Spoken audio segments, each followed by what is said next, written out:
అన్నయ్య పొద్దుననక గదిలోకి వెళ్ళాడు. ఇంతవరకు బయటికి రాలేదు. పాపం వదిన గురించి బాధపడుతూ ఉంటాడు.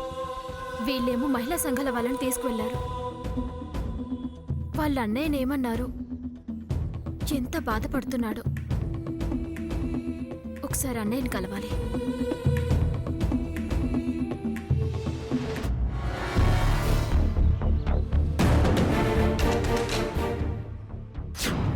మీరు చెప్పడం నేను వినడం అంతా అయిపోయింది.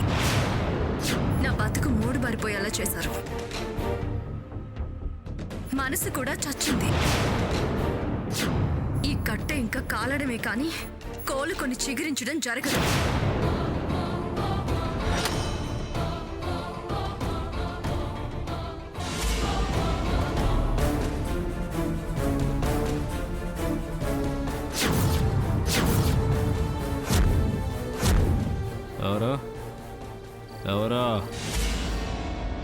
ఎవరో నా దగ్గరికి రావద్దు.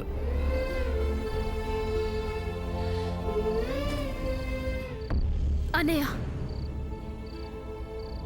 నువ్వమ్మా? ఏంటన్నయ్య ఇది? ఈ తాగడం ఏంటి? ఏం చేయమంటారా? నన్ను ఏం చేయమంటావు? ధరణి నన్ను అర్థం చేసుకోలేదు. ఎంత నచ్చ చెప్పుకున్నా నా మనసు నా మాట వినట్లేదు. చివరికి ఈ మందుకి అర్థం కావట్లేదు. ఎంత తాగినా ఇది నాకు మనశ్శాంతి ఇవ్వట్లేదురా. ధైర్యం చెప్పట్లేదు. చివరికి నిద్ర రానివ్వట్లేదు. వాళ్ళేమో ఈ యమబట్టుల్లా నా వెంటపడి ప్రాణాలు తీస్తున్నారు. నా బాధ పంచుకునే మనుషులే కరువయ్యారమ్మా. ఓదార్చే తోడు లేదు. నా అనేవాళ్ళు ఎవరూ నాకు లేరేమో అనిపిస్తుంది.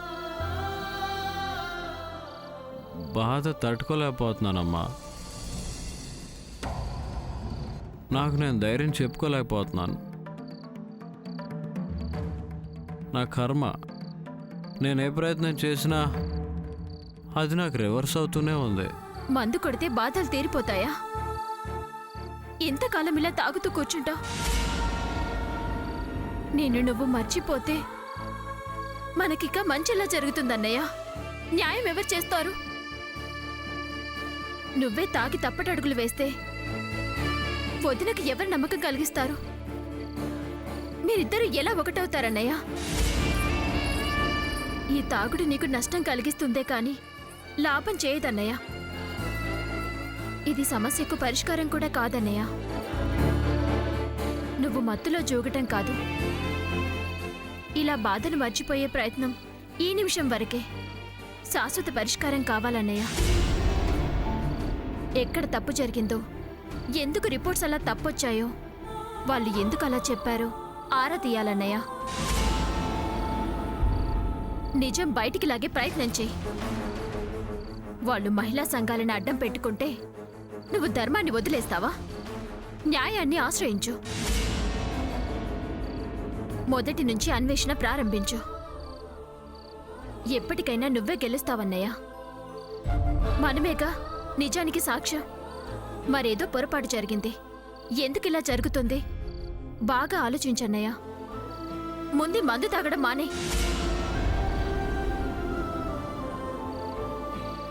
కరెక్టేనమ్మా, నువ్వు చెప్పింది కరెక్టే. ఇదే నన్ను ఆలోచించనివ్వట్లేదు. నువ్వు చెప్పినట్టు ఆ ప్రయత్నం మొదలు పెడతాను. ధరణి నేను దక్కించుకుంటాను. నువ్వు గెలుస్తావన్నయ్య. థ్యాంక్స్ రా, చాలా థ్యాంక్స్. కానీ ఇప్పుడు ఆలోచించే శక్తి నాకు లేదు. ఈ పూటకి నన్ను వదిలేమ్మా. వద్దన్నయ్య.